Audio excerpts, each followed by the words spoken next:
Victor Mercadante. I'm an assistant professor at Virginia Tech and a member of the Beef Reproduction Task Force.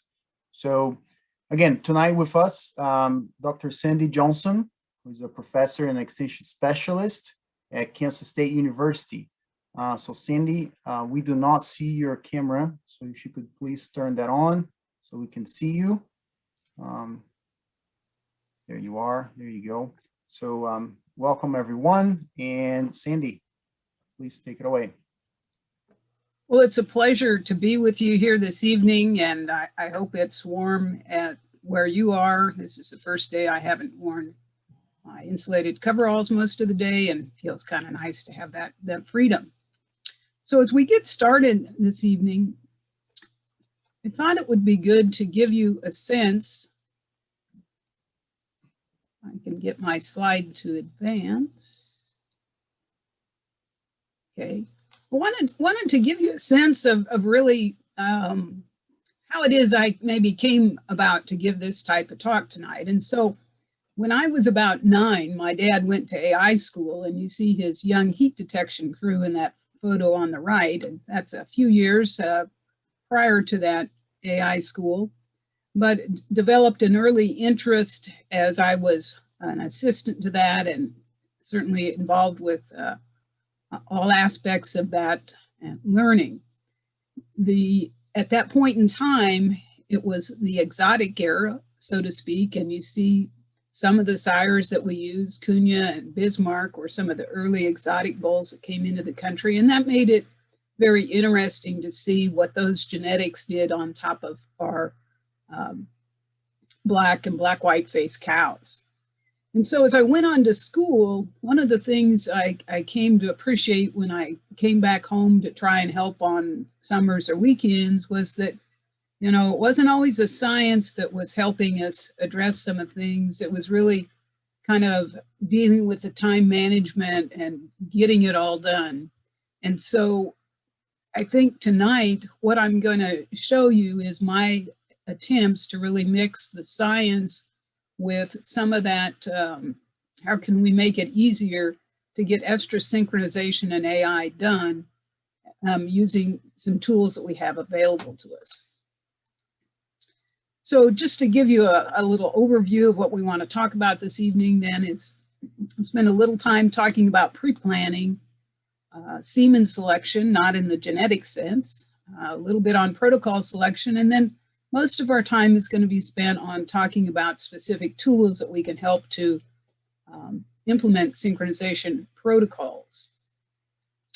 Now, I want to emphasize pre-planning because if we look at our annual production cycle, you know, too often we're just focused right before breeding as to, you know, how can we have a successful breeding season? But I would say that that really comes far in advance of that.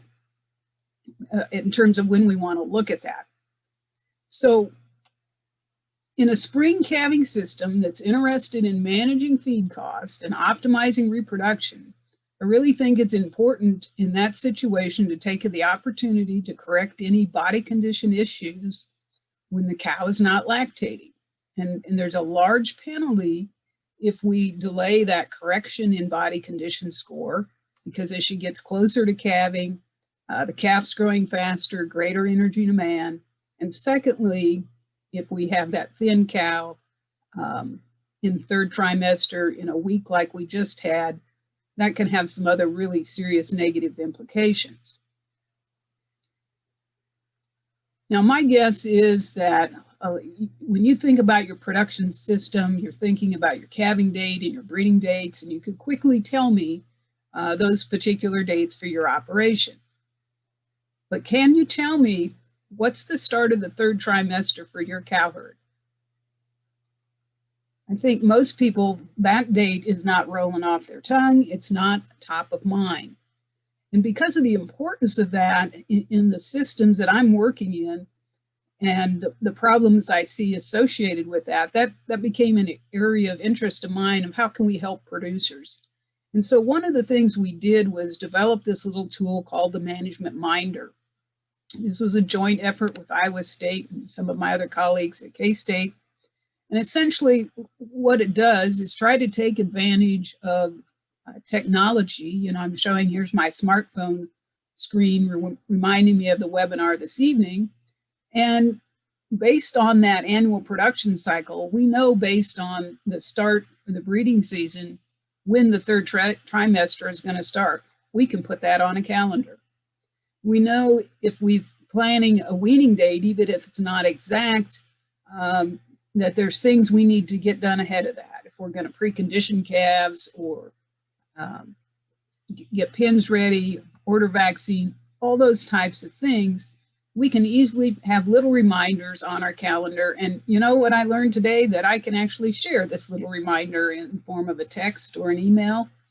And those things are more and more helpful every day. Now, I'm not going to spend any more time talking about this little program. You can access off our ksubeef.org page directly to this link, or on the Iowa Beef Center software page. But a handy little tool, not rocket science, but hopefully a handy tool for you to try. Now, we want to spend just a little bit of time about semen selection, and I'm not talking about bull selection, although that's an extremely important part of using AI, but really, what is our semen source?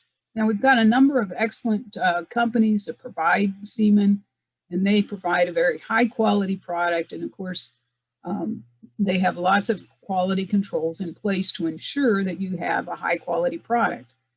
And they're part of an organization that certifies the process and certified semen services.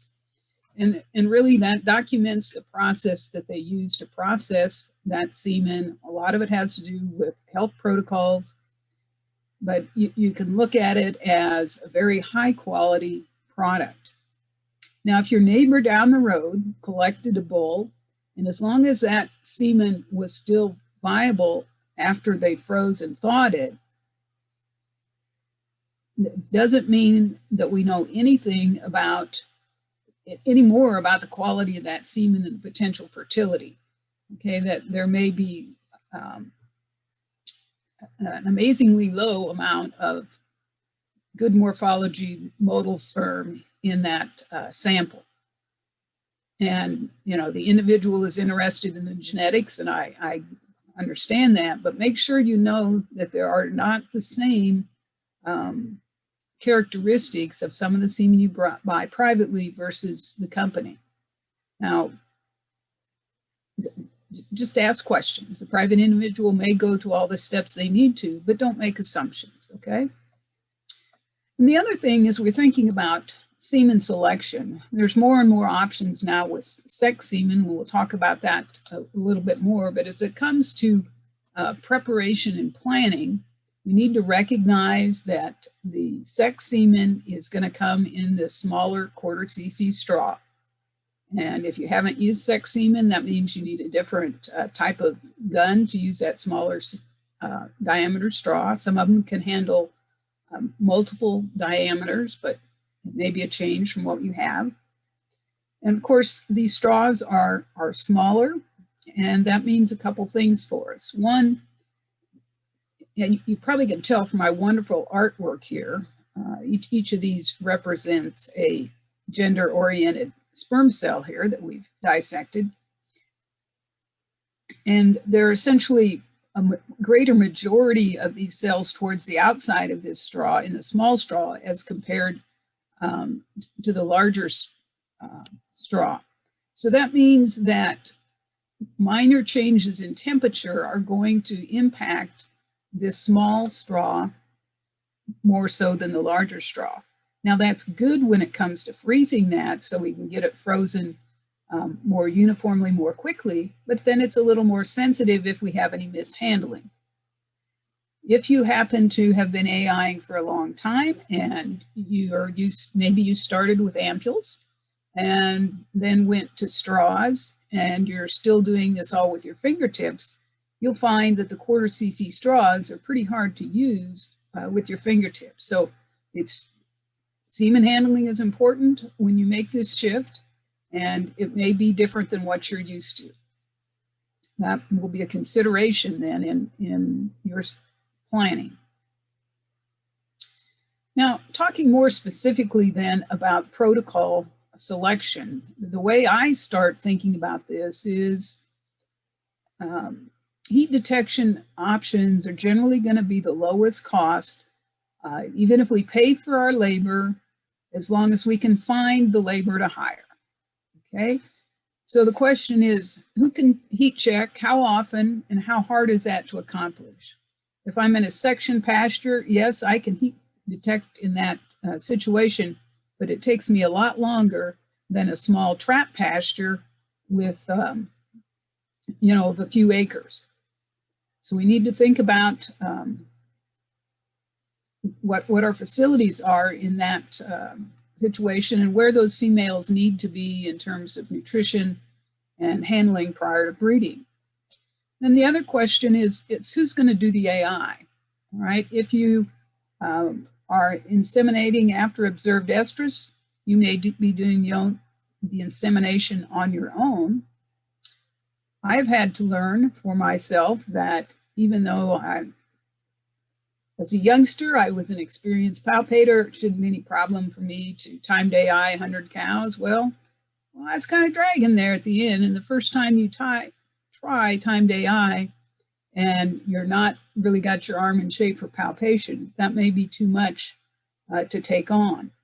So if you're looking at a situation where scheduling fixed timed AI, you like the fact that you can schedule that, the AI technician is probably worth their weight in gold with that experience and arm in shape to come in and be part of that. So what's the accessibility? Who's going to do that? How does that impact our selections? Other things we think about then in terms of protocol selection is what type of animals are we working with? And generally when I say type, I'm thinking of, are they cycling or not? In most cases, whether it's heifers or cows, we're going to have a mixed group. And the proportion cycling will depend on heifers' age and if they've reached puberty, if it's cows, how far they are postpartum, body condition, those types of things. Most cases, we're going to want to use a progestin to try and induce any of those non-cycling cows to cycle because it's just a great opportunity to do so. Now, we have, for heifers, available to use MGA as a progestin. And using an MGA system can be very effective if you can deliver MGA on a daily basis and make sure everyone gets their intake. Could be harder if you're out on pasture, not impossible, but much more difficult to ensure everybody gets their daily intake. If they're in a trap or dry lot, providing MGA uniformly can be much easier to do. So those are the types of thoughts I like to go through with producers when we're talking about what protocol to select. Now on the screen here are the 2021 protocols, and you see we have a sheet for heifers and a sheet for cows. And it's important to note when you see these that you do have the latest date, and we try to, one of the things we learned over time doing this is indeed we need to put the date on them so we're not confused. And the way these sheets were set up then was really using that same line of thinking of how much heat detection do I want to do. And when we started this, really we were probably working harder to convince people to try fixed timed AI. So having that discussion of, sure, heat detect all you want. Here's an option where we heat detect for a few days and then we do a cleanup timed AI. And here is where we want to schedule everything. 3 trips down the chute, the 3rd trip we are putting in the semen. I still think that logic works for a lot of situations, but many people are just ready to look at fixed timed AI and operate there. So hopefully it addresses a lot of different needs. Now the question is, how do we go from this to actually using this information and apply it correctly? Well, Interpretation is important. You know, you've probably heard that alligators can grow up to 20 feet, but most only grow 4. Okay. Interpretation, very important. And we've been told as physiologists that we don't always think about things in the same way. So we're trying to share with you how we see and think about things when it comes to days that a CEDAR is in place or MGA is fed. So the estrus synchronization planner is really designed to help you take this protocol and put it on a calendar that tells you what you're going to do on various days to carry that out. Now you can access the estrus synchronization planner on the resources page of beefrepro.org or from the Iowa Beef Center under their software tab. So if you click on that, you'll see the link to go to the synchronization planner, and it will take you to this Iowa State page. And I want to recognize Garland Dahlke, shown here as really the person that is doing all the programming to make this tool work, as well as a management minder that I mentioned. And when you come to this page, there's several things I want you to see. Is one, you'll see the latest date of when the planner was updated. Unfortunately, from time to time, we find errors and we have to update those. So it's always good if you're having some problem, if you can't reach one of us right away, look at this release date. And if you have an older version, download another one. And we have you register to download so that if we do have a major update, we're going to send you a notice that that new version is available. So on this same site, there are 2 versions of the planner. We're going to spend most of the time on this main estrus synchronization planner, but there's also a second one called the multi-group planner, and I'll explain more about that later, but it can be found at the same site. And there's also information here to help you download and use these programs. So beyond this webinar, you could go back to those for resources. So just taking a quick look at what this Excel-based tool does, essentially you fill in these inputs, and what it's going to do then is generate this calendar, okay? And we'll look at this a little more closely, but essentially, you know, it's showing us when we're going to start inserting the CEDAR, and then where we're going to remove the CEDAR, give lutalize, and here's our fixed timed AI. Everything there on the calendar, other information up here on the top. And really what we want to avoid is this type of thought. Was I supposed to do that today? And not only today, but at a specific time that day.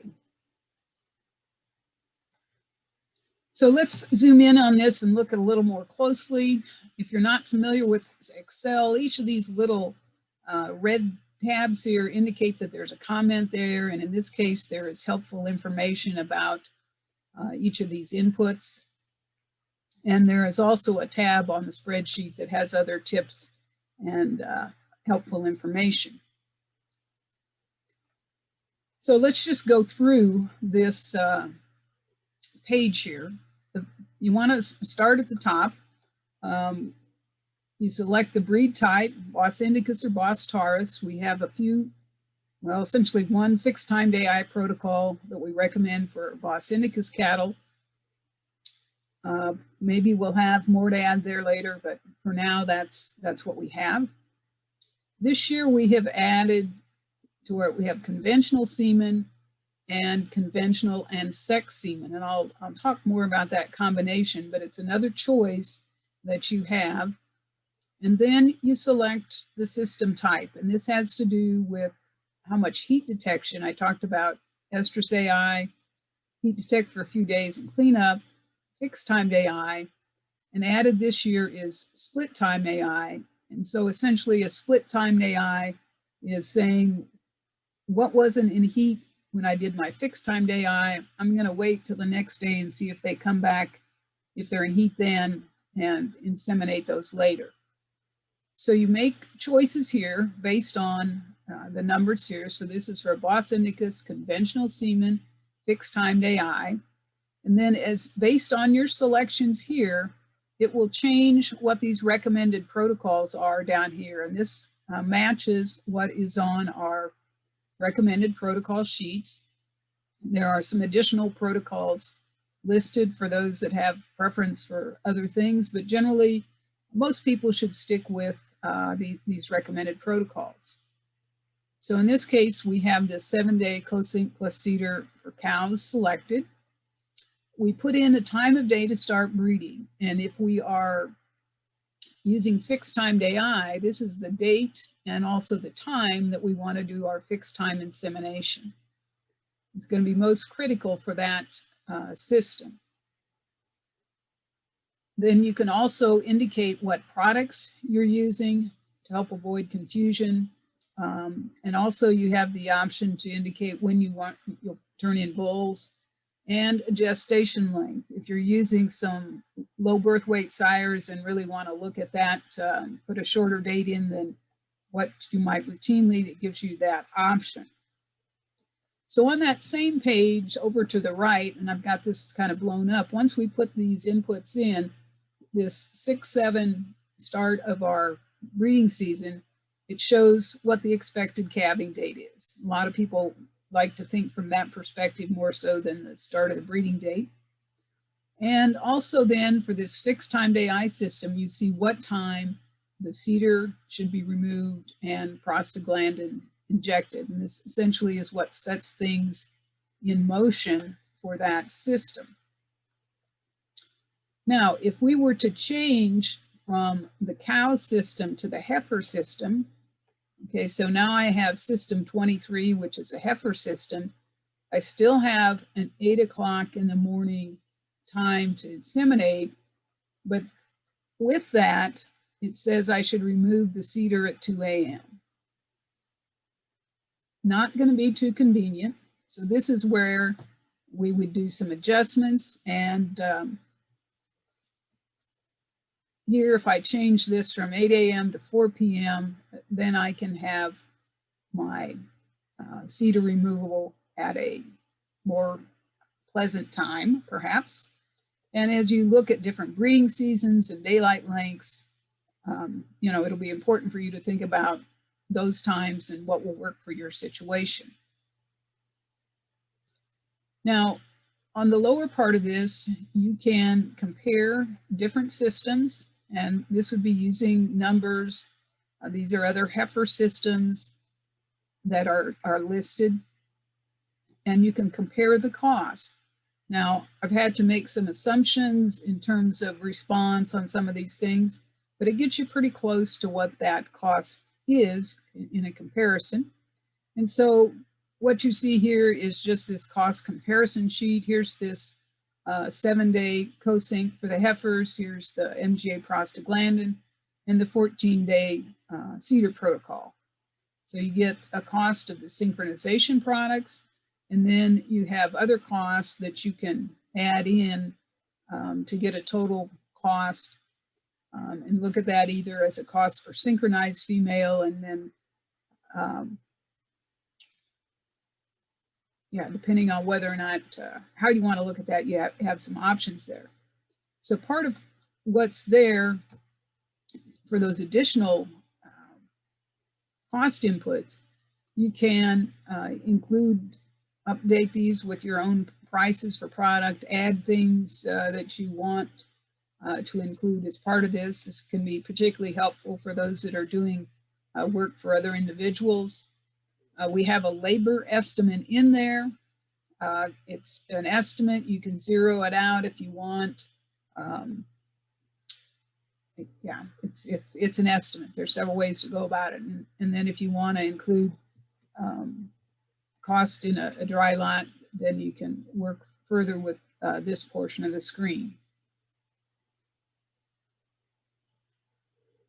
Now, one of the most common errors that people make is to mix up GnRH products and prostaglandin products, because there are so many names, and if you're not used to them, you can easily get them mixed up. And the prostaglandin products, we have some at 5 cc's and some at 2 cc's. You need to give the right amount of the right product on the right day. And my recommendation to you is, once you have set up your schedule and you know what day each of these things would happen, I would put the product that I have for that day together in something, a box, a plastic bag, and label it with the date I want to use it. Because I've found time to time that sometimes the stress of the day and I pick up the wrong thing when I'm going out to work cows. And so, just try to avoid those errors and make sure we got the right product and the right dose.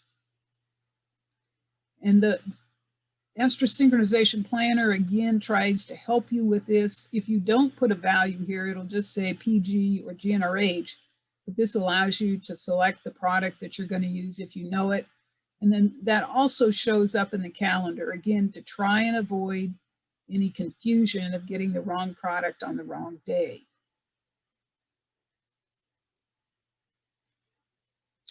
Now, another thing, you may remember to get your palpation gloves, although I can tell stories about forgetting to order more gloves and having to pay the price as a young person trying to start a small AI business. But we want to be able to protect ourselves from all of these products, all of the prostaglandins, as well as the cedars. We can absorb those products through the skin. So make sure that you have gloves to use when inserting cedars, as well as whoever is giving the prostaglandin product. It's important to avoid any contact with the skin. Now, I want to point out, talk a little bit more about some of the additions that we made to the 2021 synchronization planner. And over here on the right-hand side is where you look for the date of that release. And I'm pretty sure at some point we'll probably have 21.1 or something, but for now, it's version 21. And so we added a choice really to look at conventional and sex semen and how we would use that in various protocols, as well as split timed AI. And I want to just expand on that a little bit more. This year, we developed a sex semen protocol sheet.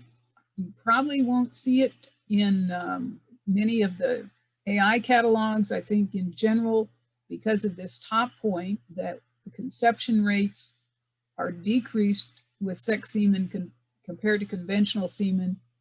I think a lot of the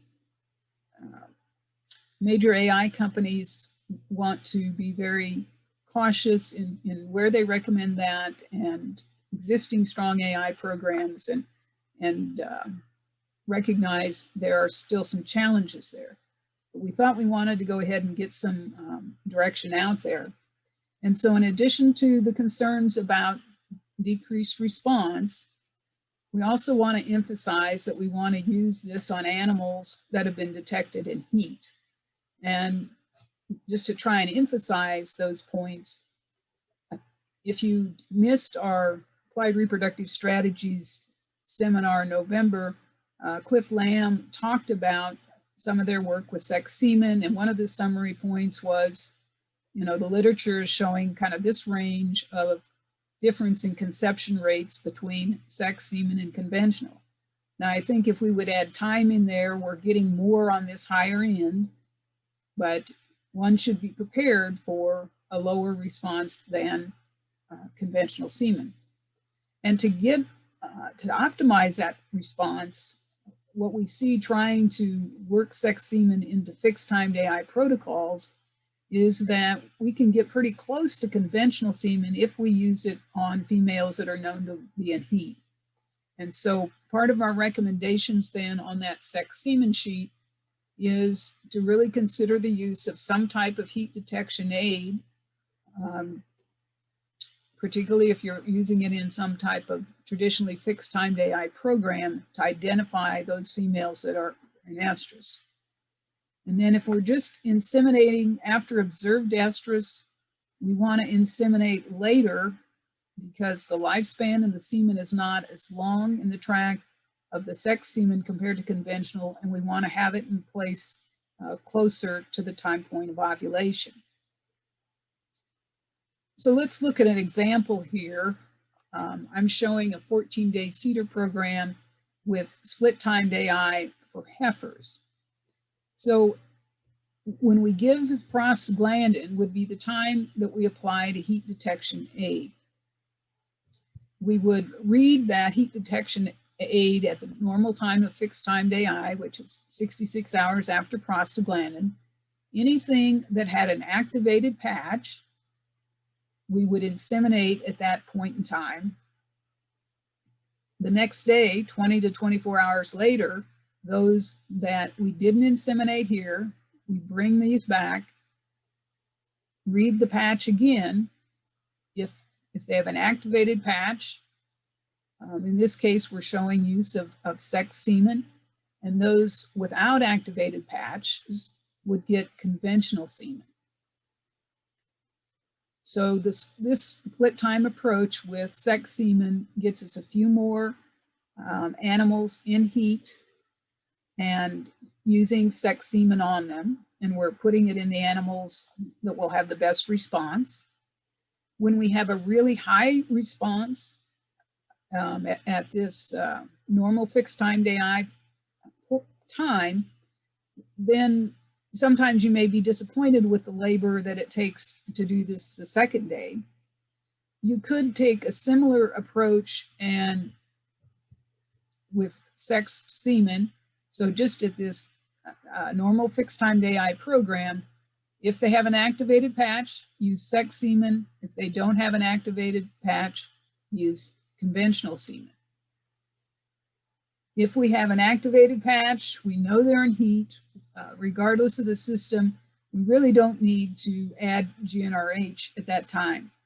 If they've lost the patch, if there's any question, I think I would go ahead and give that injection of GnRH just to be sure. And then those that do not have an activated patch, regardless of the system, we want to include GnRH at the time of insemination. So this is a split time system, and you could apply that to really any of our fixed timed AI systems, doing that second insemination 20 to 24 hours later. The labor, the facilities to do the split has to be considered. In some cases, that might be relatively easy. Other cases, keeping these animals, you know, whether you're going to bring them all back through again or you're sorting them out of the chute, you know, facilities matter in that decision. And then as you look at doing that in cows and the calves are involved in some additional sorting, you can see where the logistics of that in a cow system would be more challenging. Now, I want to talk about the 7 and 7 sync protocol that you may have seen in some popular press things this year. This references a couple papers of Jordan Thomas's students that have worked on that most recently. We have not put that on our recommended list yet. It is in the sync planner as an option. There's a less preferred category that it shows. We really would like to see a wider amount of data, more conditions, more types of cows before we change that recommendation. But there is some very good data on the types of cows where it has been used. And again, it's been primarily used in cows. I don't think I've seen any heifer data with just this particular protocol. The studies cited here, they were cows were in excellent body condition, had good interval between calving and breeding.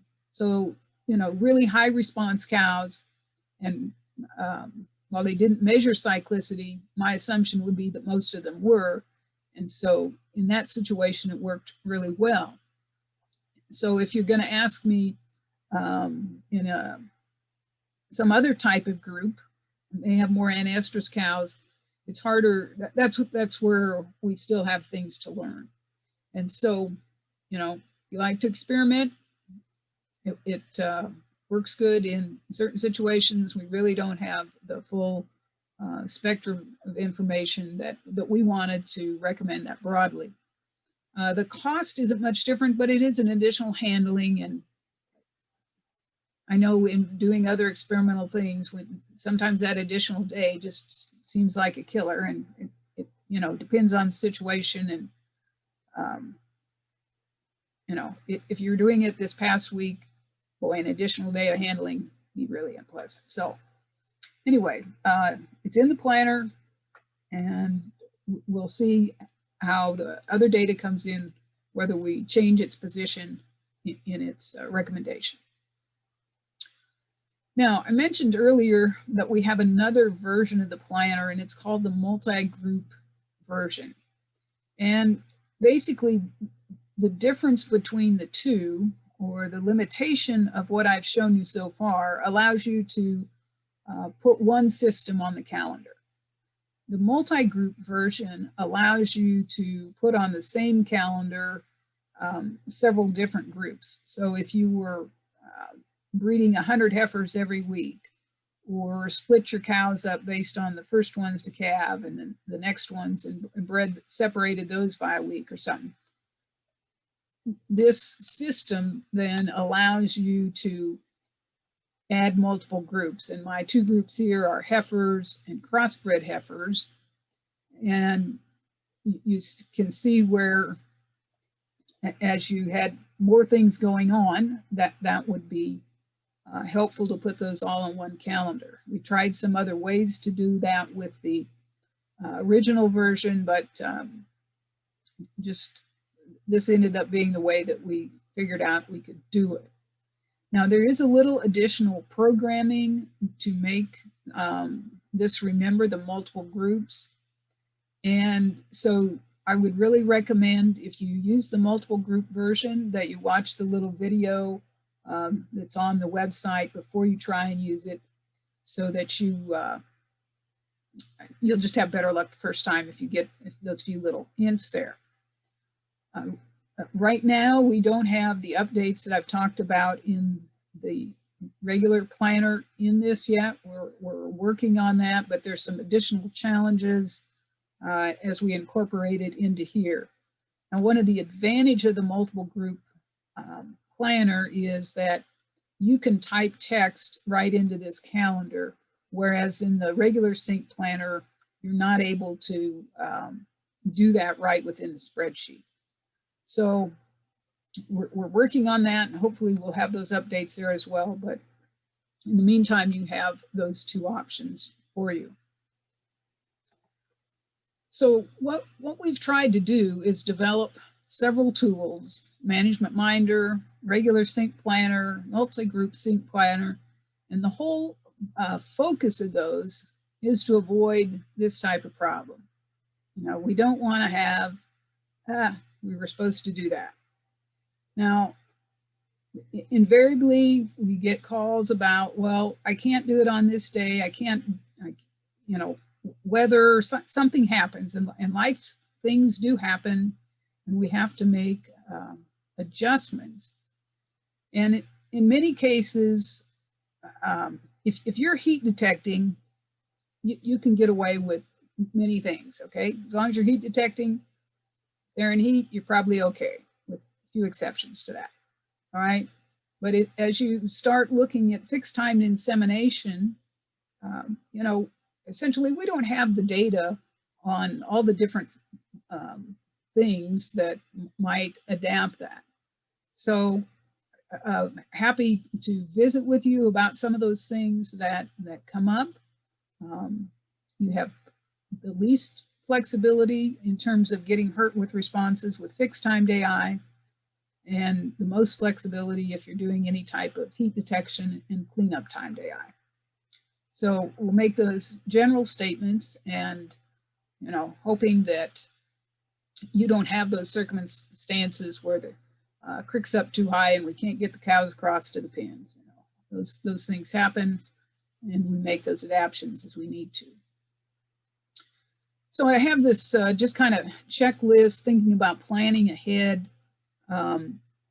You know, often people's protocol choice is dependent on when they start thinking about it. Some of the longer term systems aren't an option if you don't think about it far enough ahead of time.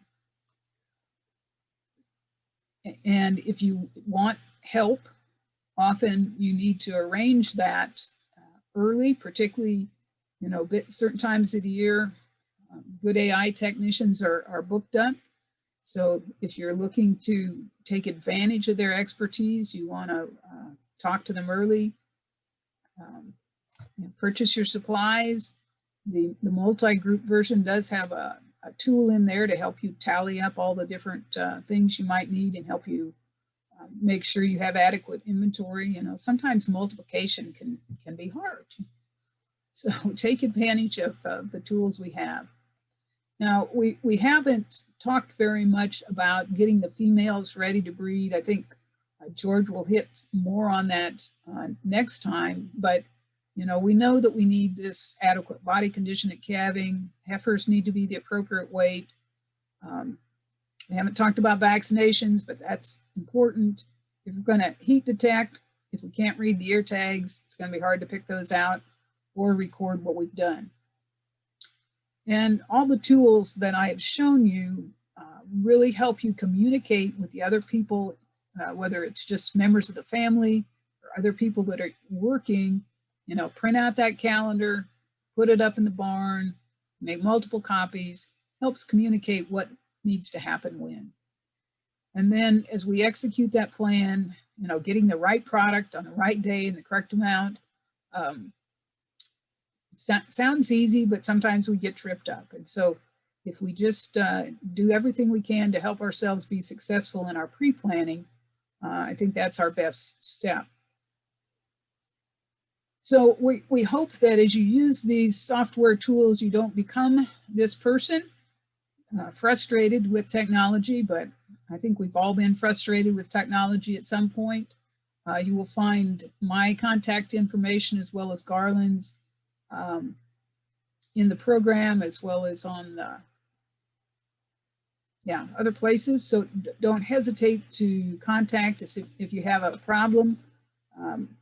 Garland is the one that's going to answer those related to how the software functions, and I work on those that relate to the physiology.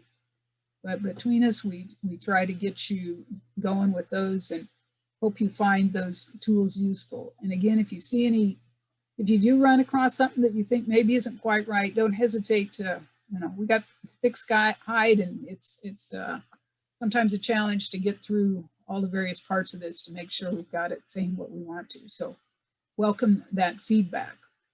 So as we wind up, then I'm just going to remind you of our contact information. And Vitor, I haven't looked at all of the questions, but we can go to those at this point.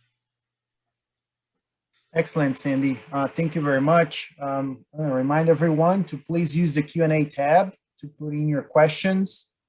I already answered some of them. I typed the answer there, but there are several other ones here, Sandy. One of the first questions that came up was whether the estrus synchronization planner is compatible with Apple products. So, yes, it is generally compatible with those as far as I know. Occasionally we run into, you know, Apple doesn't like other people. So, you know, if you're using that, you just have to recognize occasionally it doesn't like to get along, but most part, yes.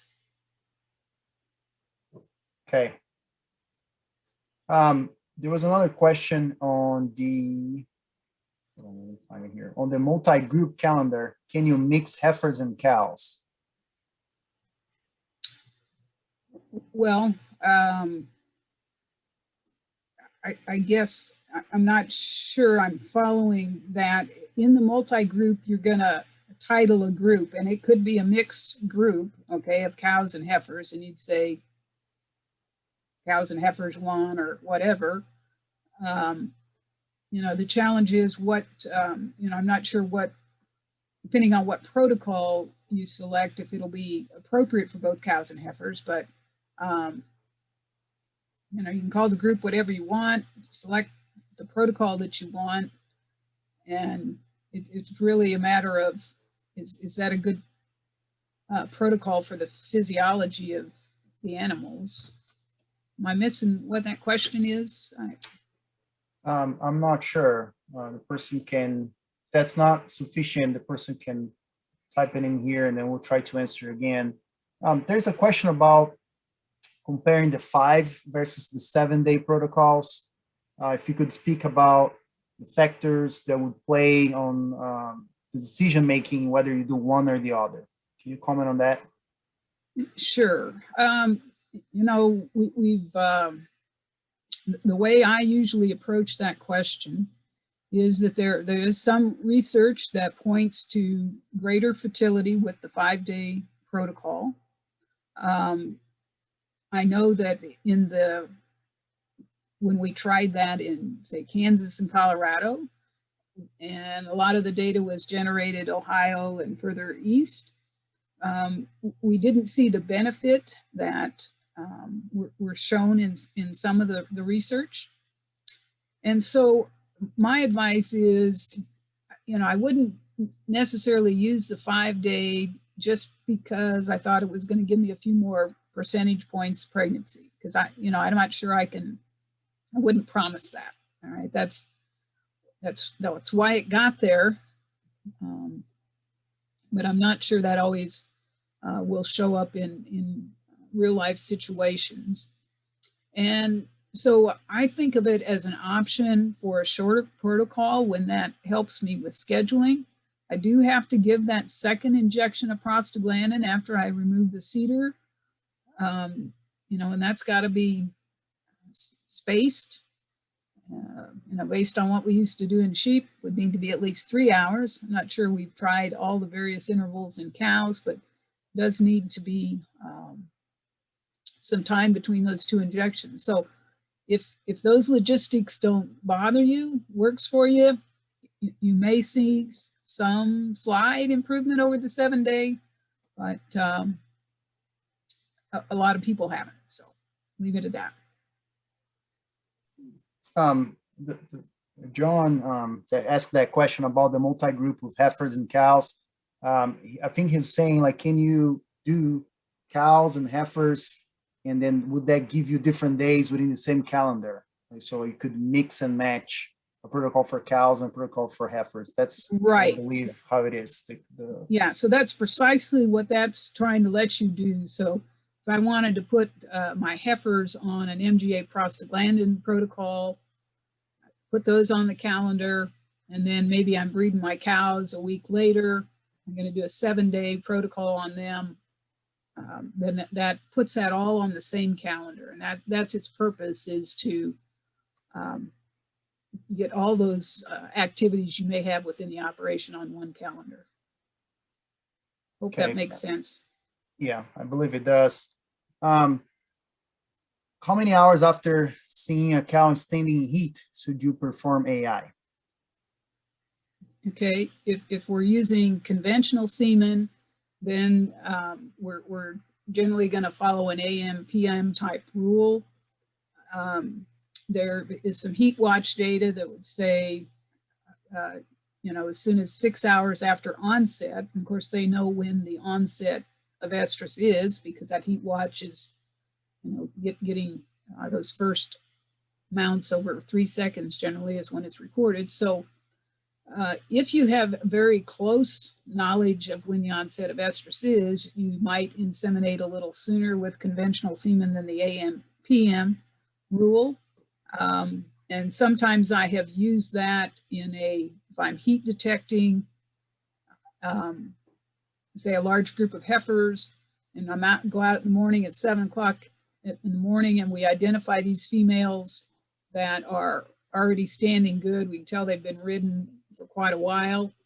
we might target those to breed after lunch just to kind of break up that day. And that seems to work just fine. And again, some of that heat watch data supports that to breed between 16 and 18 hours. If we're using sex semen, then we want to inseminate later.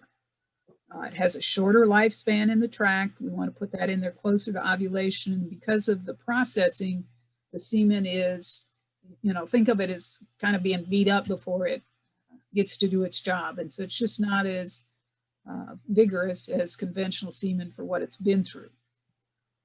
So there, the recommendation is to inseminate between 16 and 22 hours. From what I understand, the data that sexing technology has is once they get to 24 hours, then that fertility drops off pretty sharply.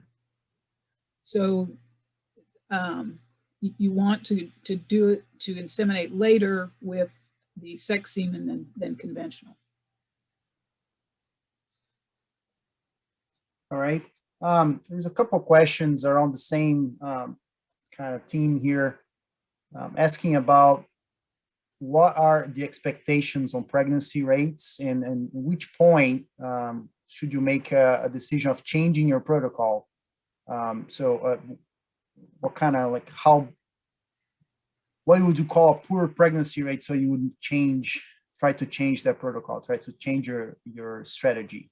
Okay. If you're using one of the protocols that we've recommended and followed it as recommended, then if you're not satisfied with your pregnancy rate and you know that your semen is of high fertility and that's not an issue, I would be looking more at my getting my cows ready in some fashion than changing protocols. I think we often think, well, a new protocol is going to work better. It might work better if you were trying to feed MGA and nobody ate it, okay? If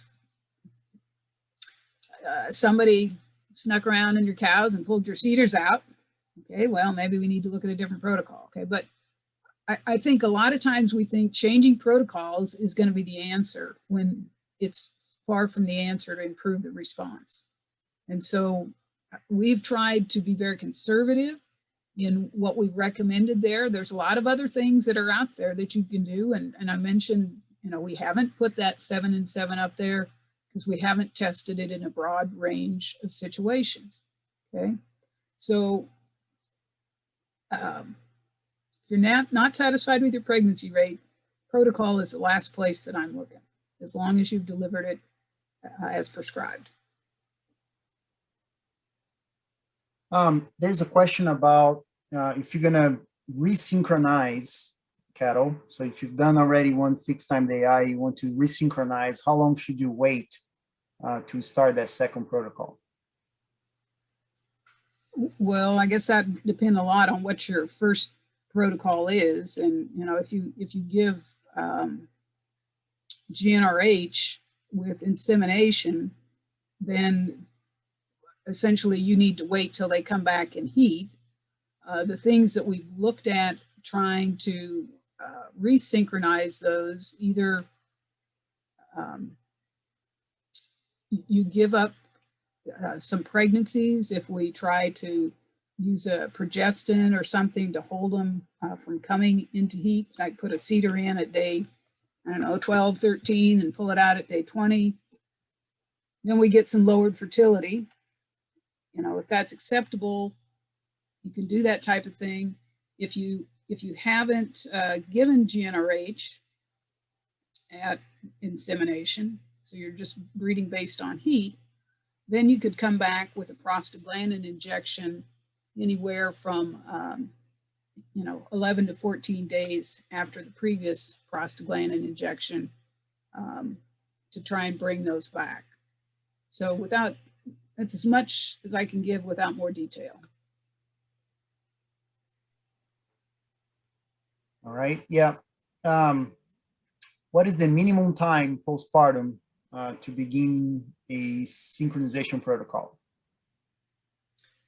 Well, you know, the shortest days that I would put a CEDAR in a cow would be if she's 21 days postpartum. That's probably as short as I would put that in her. And because she is short days postpartum, I would want to be using a progestin, and a CEDAR would be appropriate. Now, if I had majority of the herd at 21 days, I'm not going to do that. But if I just have a few cows that are later calving, happy to do that, because I might actually get those moved up a cycle by doing that. So that's really worth it for me. If you want to have a sure thing and higher pregnancy rates, you might wait till they were 45 days after calving at the time you're going to first inseminate them. We have some data on that. I think it's linked in our resources. Would essentially show the proportion of cows cycling at different days postpartum, and you kind of look at that. You know, how many cows are cycling, and ask, you know, what risk do I want to take? And, you know, the other thing you can think about, these cows that are later calving, you don't have to put the $150 straw semen in that cow. You can put something else in her and try and move her up. And often getting her to calve earlier may be worth more than whatever mating you were going to have. Now, I'm much more commercial minded than some of you in the purebred industry and certain matings, but that would be my take. There's a lot of questions here. We're probably not going to be able to answer all of them. Trying to pick some that are a little bit more broad. So there's a question about timing and heat stress as well. So, for example, if heifer or a cow comes into heat in Texas and it's hot, which is not right now, right? But usually, if it's too hot, it comes in that morning, and it's too hot later in that afternoon when you're supposed to AI her on the AM PM route, if it's worthwhile waiting longer so that it's not as hot at the time of AI. Yeah, well, it on those really heat stress days, it takes quite a while for that heat of the day to really, you know, inseminating in the morning is more optimal. And I guess what I would tell you is, you know, it used to be somebody would come to dairies once a day to inseminate. And despite my wishes to be more precise, we only inseminated cows once a day at the Johnson place because that's all my dad could manage at the time. And so you give up a little bit of fertility inseminating once a day, but it might be a good trade-off in that heat stress situation. You know, I see Kai is on, and Vitor, I don't know what your experiences with heat stress. If you guys have other comments in that regard, I would certainly yield the floor.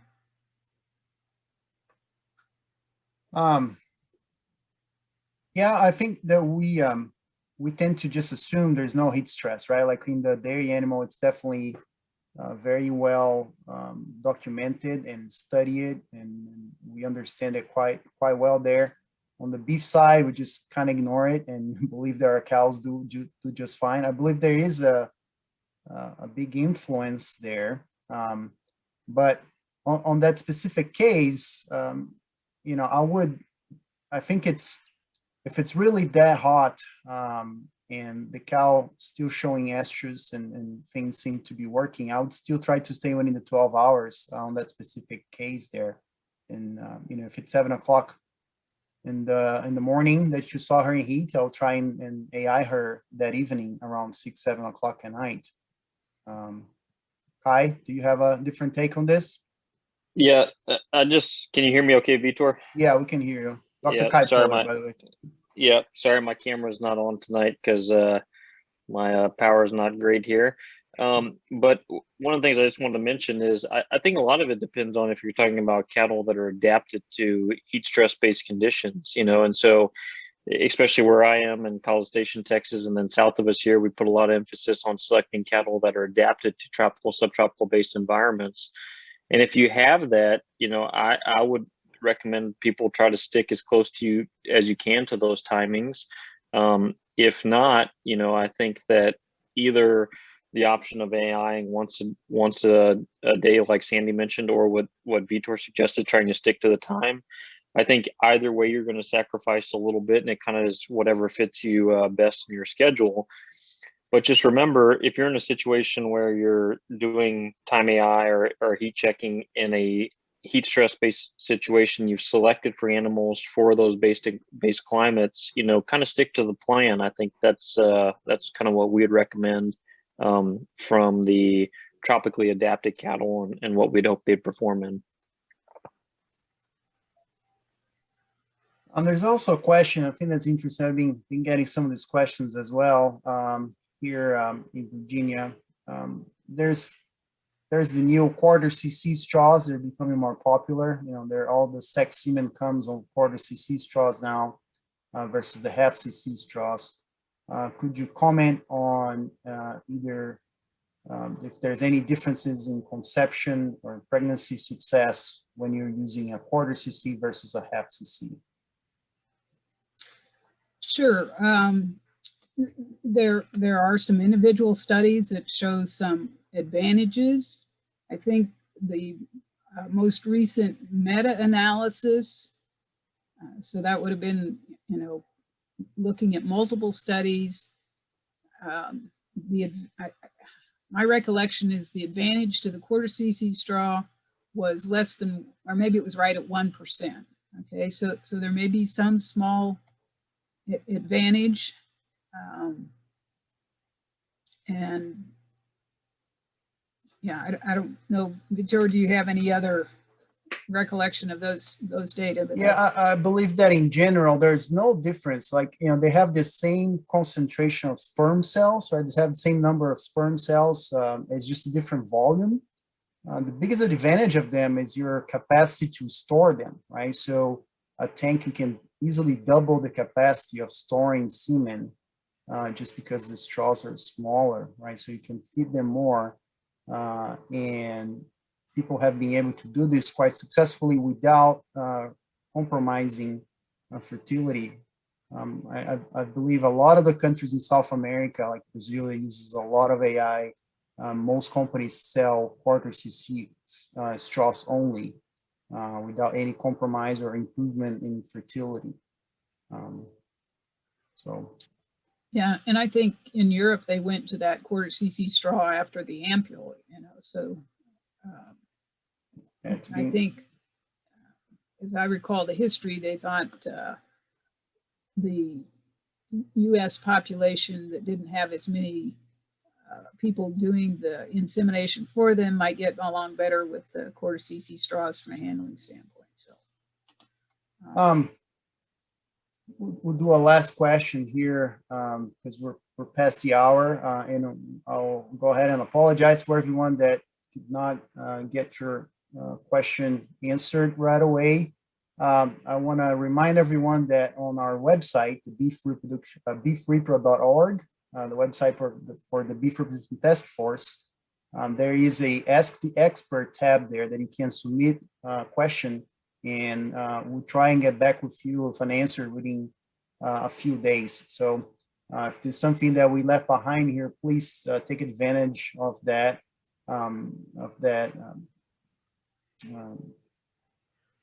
Ask the Expert tab there. So it's maybe a question that might generate a lot of discussion, but what is your opinion on those synchronization protocols? If there's any long-term effects on reproductive life of a cow or heifer by using those synchronization protocols over the years? Would that affect the fertility of a cow or a heifer on the long run?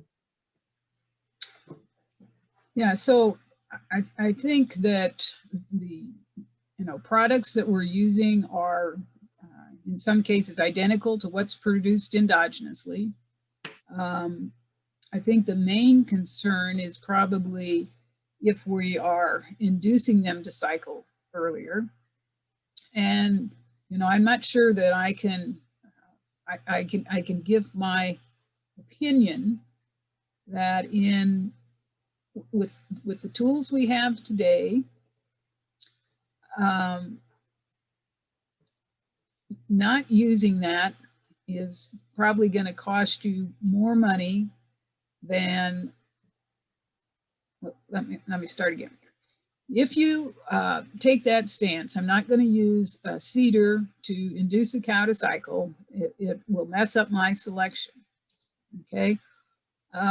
I think that decision will cost you money in the short term and may or may not ever pay off in generations down the road. And by the time we get to those generations down the road where we are with genetics, I think we're going to have some other pieces of the puzzle to help us do more with fertility. So I think it's a good discussion point, but I'm not afraid of it right now. Open it to my other colleagues to have their opinion. No, I agree with you, Cindy. Yeah, I'm not concerned about that. I think that there's definitely more benefits, and if anything, it just increases the selection pressure for fertility for animals that will get pregnant earlier within that management system. So yeah, I will agree with you there. So again, there's a lot of questions. It's already almost 10 past 8. I want to thank you everyone for showing up. I know a lot of you guys are probably dealing with the worst weather conditions out there. If there's any of you from Texas other than Kai, we're cheering for you, and we know we can get through this. We're getting ready here in Virginia to get some of that weather. So, but I really appreciate everybody showing up. I want to remind that this was recorded and it's being recorded right now. We're going to post it on our YouTube channel. There's not a link right there, but if you just go on YouTube and type Beef Reproduction Task Force, you can find our channel. There's a lot of videos already uploaded, all the past webinars and all of the talks from the last year's ARSPC is already available there. So please make sure to subscribe to our channel so you can get most up-to-date information, as well as follow us on Facebook and Twitter. And again, Dr. Johnson, thank you very much. A pleasure as always. And we'll see you guys next month on March 17th. Dr. George Perry will be speaking to us on details for a successful breeding season. So keeping up on this team that we're following here on how to make sure that we're doing things the right way so we can get more cows pregnant. So please make sure to pre-register. We'll be posting the details for pre-registration within the next couple of weeks, but March 17th is going to be our next webinar. So thank you very much, and we'll see you guys next month.